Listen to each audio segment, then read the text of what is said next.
अगर आप अपनी रिलेशनशिप पर काम करना चाहते हैं, उसे इंप्रूव करना चाहते हैं, उसे हील करना चाहते हैं, तो अभी सब्सक्राइब करें अमित कुमार पॉडकास्ट को। बहुत सारे लोगों का या तो बिलीफ भी बन गया कि यार मैं अपने रिलेशनशिप में कितनी भी मेहनत कर लूं वो ठीक ही नहीं हो सकता, या बहुत सारे लोग बहुत सारी चीजें कर रहे हैं लेकिन चाह के भी ना उनका रिलेशनशिप ठीक होगा नहीं।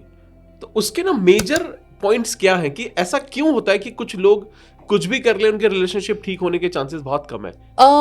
अगेन इसमें बहुत सारी चीजें आती हैं, बट जैसे हम कुछ चीजों की बात करें, so let's say for example ego. Relationship सबसे ज्यादा खराब होने का जो सबसे बड़ा रीजन है that is ego. Ego clash इतना है ना, आज की तारीख में तेरा मेरा बहुत हो गया है, बहुत तेरा मेरा हो गया है, ठीक है। और आई डोंट नो कितने लोग हो सकता है इस बात से मेरे अग्री ना करें या बहुत सारे लोग बोले कि ये सही नहीं है, बट लेट्स से अगर मैं फीमेल वर्जन की बात करूं तो फीमेल वर्जन में भी या हम लड़कियों की बात करूं तो हम ना इक्वालिटी की बात करते हैं। हर जगह हमें इक्वालिटी चाहिए, फेमिनिज्म के झंडे हमें गाड़ने हैं, हमें इक्वालिटी चाहिए। लेकिन आप बिलीव नहीं करोगे, मैंने ऐसे लोग अपने आसपास देखे हैं जो कि let's say for example there is a female government employ and husband private employ, but फंडा बहुत क्लियर है, तेरा पैसा मेरा पैसा, मेरा पैसा सिर्फ मेरा पैसा। तो फिर इक्वालिटी कहां से आई, राइट? तो ईगो कॉन्फ्लिक्ट्स बहुत ज्यादा हो गए, तुमने ऐसा किया, तेरा मेरा बहुत ज्यादा हो गया। तो किसी ने बहुत अच्छी बात बोली थी कि पहले भी तो एक फैमिली, एक टॉवल, एक सोप, एक कमरा, सब कुछ होता था और लोग बहुत अच्छी जिंदगी जी रहे थे। बट आज वो ईगो के कॉन्फ्लिक्ट्स बहुत ज्यादा हो गए और कोई झुकने को तैयार नहीं है, क्योंकि कोई अपनी गलती मानने को तैयार नहीं है, ना कोई माफ करने को तैयार है, ना कोई माफी मांगने को तैयार है।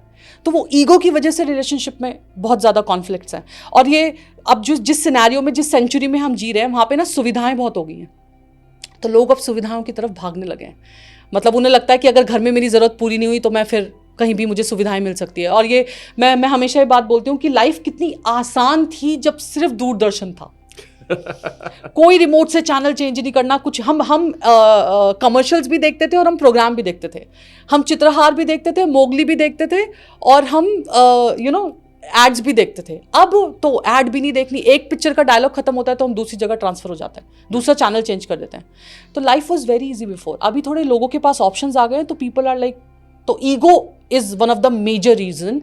ना माफी मांगने को तैयार है, ना माफ करने को तैयार है, और जो उनके that is one of the reason. Second can be conflicts unresolved है।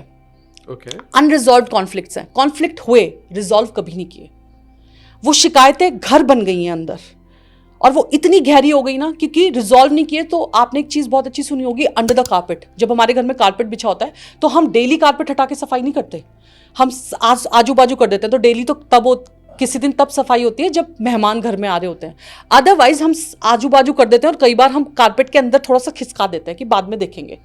बट ये जो कारपेट के अंदर हम खिसकाते रहते हैं ना, ये एक टाइम के बाद इतना बड़ा हो जाता है ना कि हमसे संभाले नहीं संभलता। तो ये जो अनरिजॉल्व्ड कॉन्फ्लिक्ट्स है ना, कि बात ही नहीं करी, कभी रिजॉल्व करने की कोशिश ही नहीं करी, दैट इज वेरी इंपॉर्टेंट। तो वो रिजॉल्व करना बहुत जरूरी है। लेकिन हाँ, रिजॉल्व करने में वो भी समझना है कि कहाँ कंप्लेनिंग है और कहाँ शेयरिंग है, that is very important. So there is a book called Men are from Mars and Women are from Venus by John Gray। मेरी one of the favourite book है।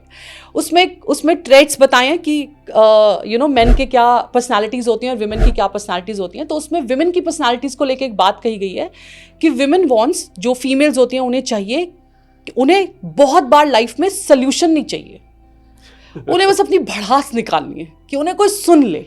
तो ये उस बुक में बहुत अच्छी बात लिखी है। लेकिन आपको ये बात समझनी है कि आप भड़ास कहाँ निकाल रहे हो, और आप रोज भड़ास निकाल रहे हो क्या? अगर आप रोज भड़ास निकाल रहे हो तो आप ये बात नहीं समझ रहे हो, फिर आपका वो कंप्लेनिंग नेचर है, राइट? एक होता है शेयरिंग मोड कि आज ना मेरे साथ ऐसा हुआ, मुझे थोड़ा ठीक नहीं लगा, या चलो आज अगर मम्मा ने कुछ ऐसा बोल दिया मुझे अच्छा नहीं लगा, बट हम इसको ऐसे ठीक कर सकते हैं। बट एक होता है भड़ास निकालना। इंसान थका आ रहा घर में आया और आप शुरू हो गए, आपने उसके ऊपर पूरी भड़ास निकाल दी, ठीक है? या तो फीमेल्स को भी ये समझना है कि आपको भड़ास निकालनी है या आपको शेयरिंग मोड में अपनी बात बोलनी है।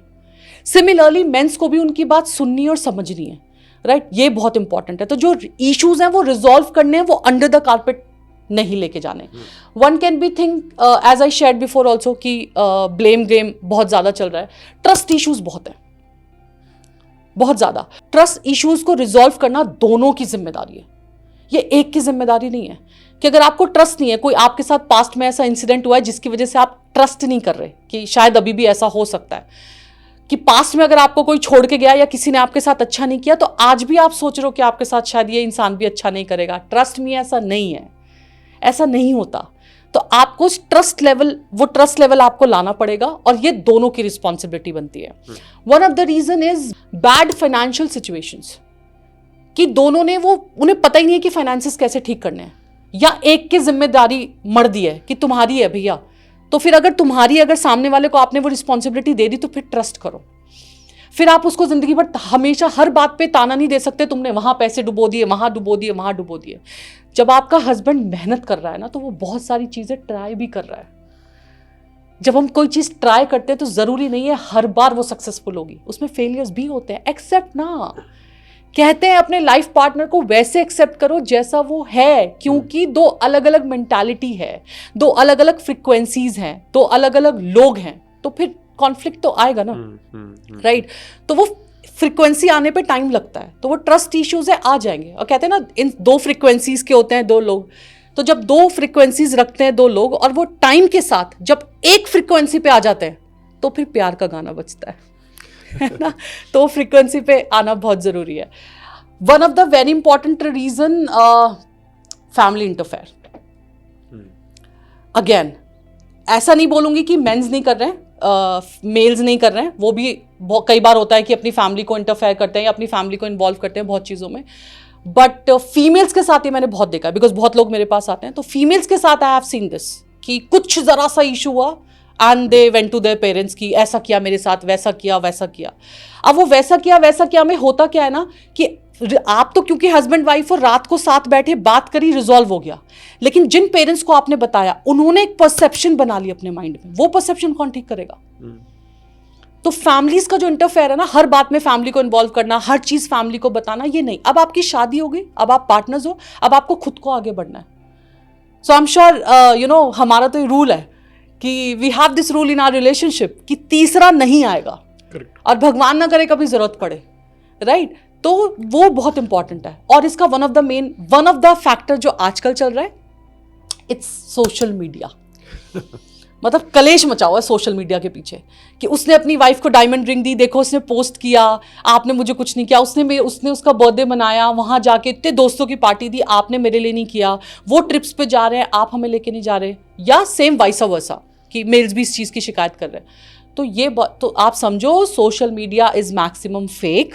प्लीज़ अंडरस्टैंड, ठीक है, कि एक चीज़ जो आपको सामने दिखती है उसके पीछे बहुत कुछ होता है। तो जो सोशल मीडिया पे है ये बहुत सारी फेक चीज़ें हैं, आपको इसके बिहाइंड द सीन्स नहीं पता है। तो बिहाइंड द सीन्स बहुत कुछ चलता है। सो प्लीज़ अंडरस्टैंड, अगर कोई अपनी घूमने की भी फोटो डाल रहा है फॉर एग्जाम्पल, तो वो सिर्फ फोटो में तो थोड़ी देर के लिए स्माइल कर रहा है, ये कर रहा है, वाओ दिस, एक फोटो खिंचते ही वो बोलता है अरे यार बहुत गर्मी है, या कैसा शहर है, या ये है, या वो 1000 चीज़ें होती हैं, या वो फोटो खिंचा के वापस रूम में जाके बैठे हुए होते हैं। तो सोशल मीडिया का जो है इंटरफेरेंस है, तो ये कुछ चीज़ें हैं, तो जिसमें ईगो हो गया, ट्रस्ट इश्यूज हो गए, बैड फाइनेंशियल मैनेजमेंट हो गया, ठीक है, ये आपका सोशल मीडिया हो गया, आपका फैमिली इंटरफेरेंस हो गया, ये सब कुछ चीज़ें हैं जो नहीं, हमने वही बहुत सही बात बोली कि एक तो सोशल मीडिया वाली बात बहुत हद तक सच है कि लोग ज़्यादातर ना दूसरे लोगों की लाइफ देख के परेशान है एक्चुअली, ठीक है। अदरवाइज अगर उनको उसके बारे में पता ना हो तो लोगों को सुकून हो। यस। और एक चीज़ जो बहुत सही बोली आपने वो है बैड फाइनेंशियल हैबिट्स। यस।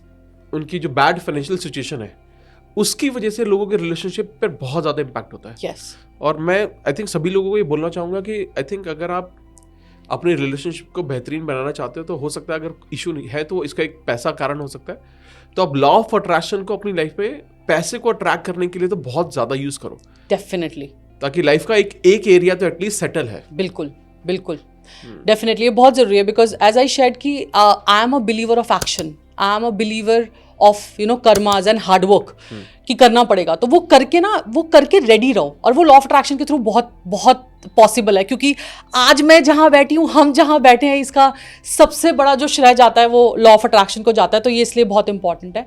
और आपने भी वो बहुत बहुत सही बोली कि लोग सोशल मीडिया को देख के दुखी हैं, तो वो कहते हैं ना कि आज की तारीख में इंसान अपने दुख से ज्यादा दूसरे के सुख से दुखी है, कि वो सुखी कैसे है, ठीक है, उसके पास भी है, उसके पास भी है, मेरे पास ये सब क्यों कुछ नहीं है। तो वो खुद के पास किसी चीज की कमी का अभाव होना, मतलब कि आपने खुद को ही पहले वैल्यू गिरा दी कि आपके पास वो चीज है ही नहीं। तो वो बहुत इंपॉर्टेंट है। बहुत सही। अगर आपको पॉडकास्ट की ये क्लिप बहुत अच्छी लगी तो आप यहां से इसके कंप्लीट पॉडकास्ट को भी देख सकते हैं। इसके साथ साथ आप अपना सपोर्ट बनाए रखें, चैनल को सब्सक्राइब जरूर कर दें। Thank you so much.